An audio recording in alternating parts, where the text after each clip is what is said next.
tent. No, I didn't sleep out here last night. I could have, though. It was kind of cool last night. So, but we have one really loud frog over here, and you'll probably hear him. He's very vocal. I don't know if it's just one. Anyway, so why all the tents? Why all the tents? So I've made a campsite as phase 1 of my future. So we decided, my husband and I, that 17.2 acres is a lot of land just for us, especially me. I'm the only one that's ever here. So we do have our cabin right over there, and it's a little one-room cabin.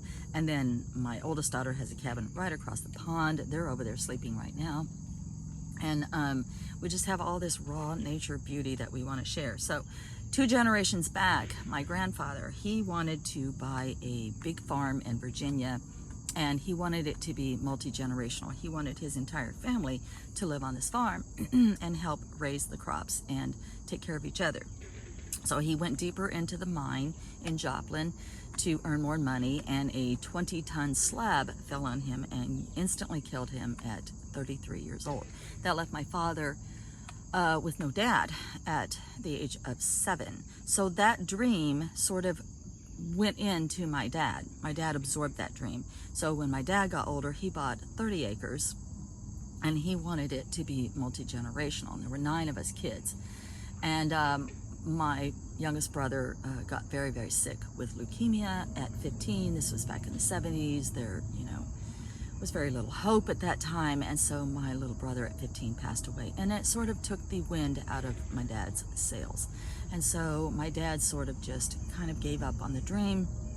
I guess he felt defeated. So at the tender age of 9 years old, I was 9 when that happened, that dream went on into me, 3rd generation. So from grandpa to dad to me. So it rests on me at this point. And so the dream is to have a piece of property that is accessible to many generations, where you hear laughter of many children, and you hear conversations of the older, wiser people, and you see the beginnings of young families, all of that, multi-generational. And so that dream rests with me at this point. So we bought this property knowing full well that where it was located. It's located right smack in between Kansas City and Branson. We are in the tourist alley, and everybody down here who lives in this area has some sort of side gig. They sell honey, they sell soap, they raise and sell goats, they grow grass and sell it as hay, they buy and sell cattle. There's just saddle repair, soup mixes. I don't know. I could just go on and on, but everybody has a side gig except me. And the only thing I have so far is my reputation as a tree-hugging butterfly lady. And, that's kind of cool. So, what am I doing with this big old campsite? Well, the campsite is because in March, I'm going to be signing up for the Workaway program as a host. And I'll do a whole nother welcome to the Workaway video that potential Workawayers will go and view and decide if they want to come here or not. So what Workaway is 120 countries are involved, where you go find a job, and I put it in air quotes because you're not punching a time clock. It's not like that. It's kind of like you're putting your hands on stuff for about 5 hours a day, and then the rest of the time you're free to go do whatever you want.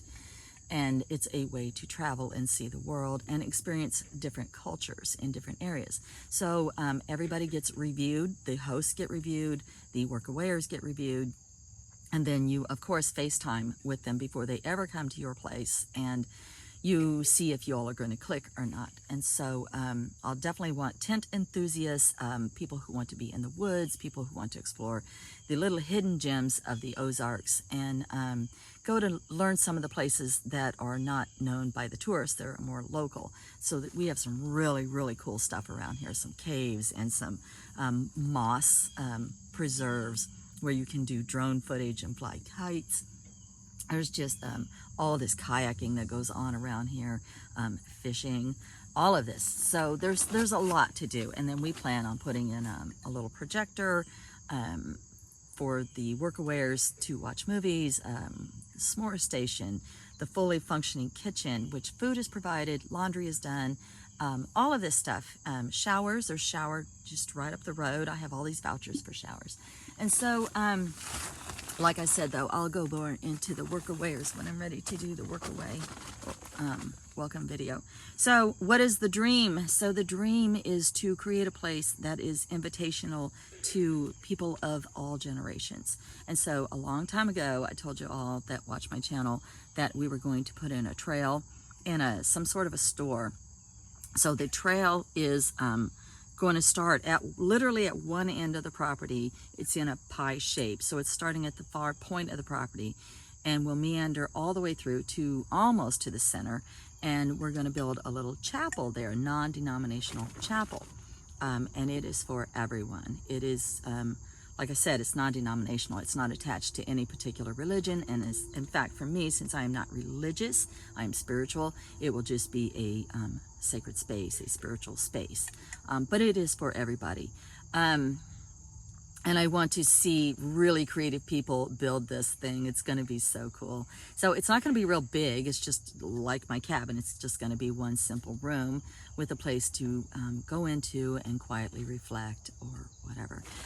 It's going to be run on donation only. It's not for profit. It is an LLC company. So the little trailhead will have a souvenir shop where I can sit and tie my knots. I will tie my knots at one end, which is what I do. I do macrame, and so I make these little cedar tables and plant holders and all this kind of stuff out of macrame. And that's kind of my side gig. So even on not-for-profit, you can pay yourself a minimum wage to work in a little store and be like, you know, the caretaker, the overseer of the whole thing. And so that's what we're going to do, is an LLC, not-for-profit, educational walking trail that's going to be constructed for, it's going to be carved out of our woods for everybody. So young people, whole families, and seniors. So it's not going to be anything real steep or cumbersome, because we want seniors to be able to walk the trail, and even locals. You know, we especially want locals to come and just visit all the time. And so half the property stays private and half the property goes public. And like I said, it's not for profit. So and all run on donations, except for like little souvies that you would buy in the store. So I'm working with local artists that are I've already found some that are interested in putting their wares in, but it has to be nature-based. So like the guy right down the road that carves those insects, perfectly dimension scaled insects out of deer antler. I want educational, like magnifying glasses for kids and little books on how to ID insects.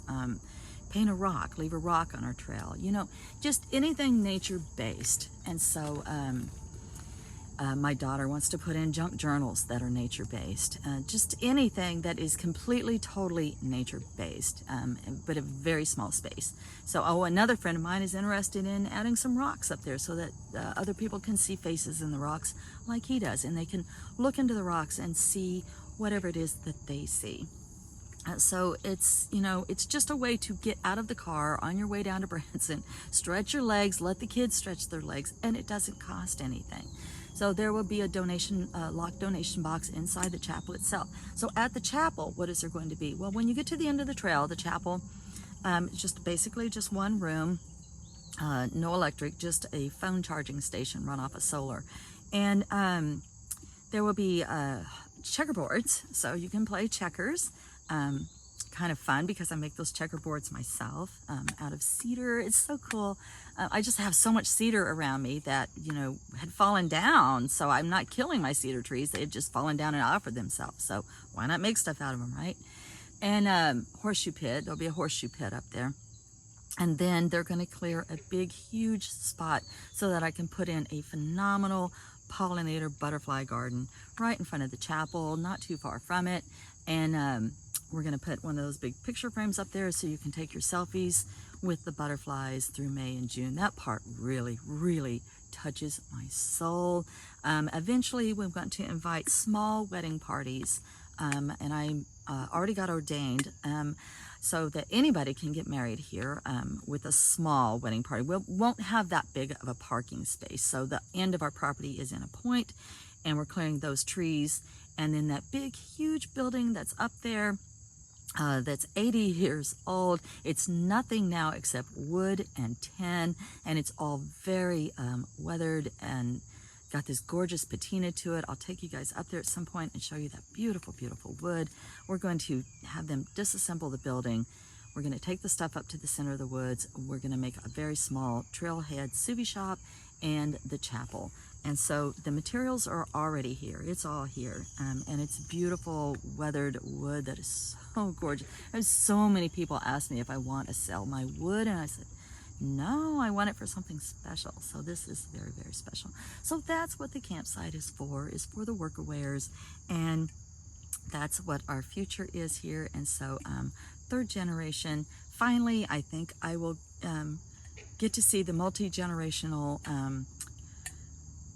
people that can come and share in the property. So now I'm just waiting for my LLC license, and the name of the LLC is Old Woods Chapel and Nature Trail. So and also I can't wait to specialize in like hand fastings. That's so cool. That's how my husband and I were married. We were married in a hand fasting ceremony. So that's why I got ordained, so that I could watch more families start out and just have a place where people can just go, you know, and the education of the trail along the way. So I'm working with the Missouri Department of Conservation for the educational tips, cleaning up the pond, all of those kinds of things.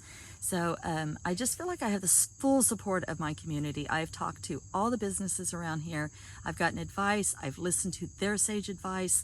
I've already got the blessing of the county, and so now I'm working with the state to finalize everything. So that's what the campsite was for the workawares. And plus, you know, later on, guests, anybody that wants to come and stay here for free, you know, obviously, I can't mean just anybody, but you know what I mean. You know, once you get to know people, you see them all the time. Anyone who wants to camp here, you know, would be more than welcome. So that's what I did it for. So I hope you guys have a fantastic Sunday, and know that I love you all very, very much. Even though we've never met in person, I still can always feel the love through the videos. Those of you who watch my channel, and those of you who we reciprocate and support each other's channel, and just everybody. So much love and light, you all. Have a wonderful Sunday. Many, many blessings.